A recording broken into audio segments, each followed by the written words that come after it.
Nanalo ng coin toss. Nanalo ng coin toss si Class G. Pinili niya mauna. Tignan ang minuto dapat. Pahinga natin. Unang bala na out 15 days. 3. Class G.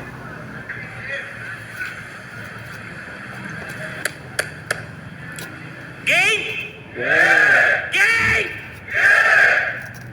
Kala ko hindi na to babalik. Kasi yung suman niya, napakasagana.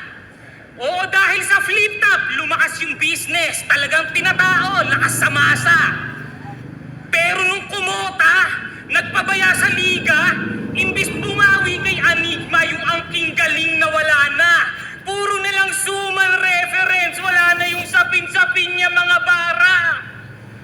Mahiya ka! Tangina pag may laban, imbis na bars, ang dalas, suman.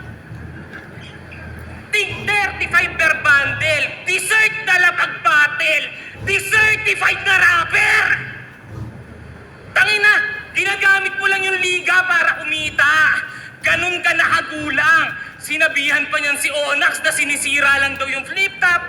Bumabatil lang daw para may pang-ulam.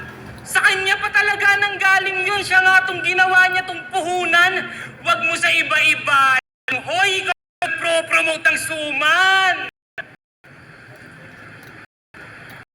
Pati sa pulo, pag may yung food sa kanya galing.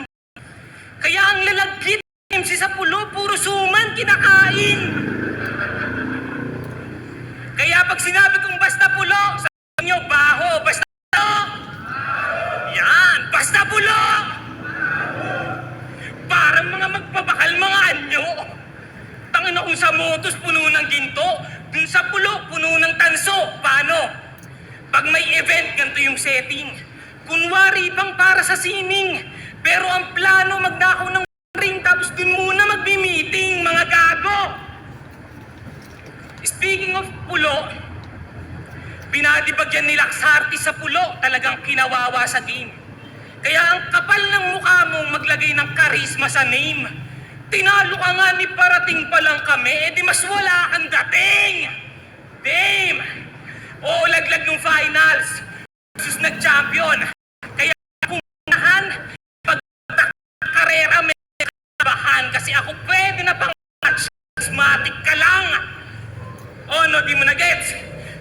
Mio lang kasi kaya mo i-drive tang ina mong tomboy na mukhang jigser. Sarap. Pag nagagangsing ka, kala mo maangas ka, tanga parang gusto mong mang-finger. Gago, hindi mo na matatago na tomboy.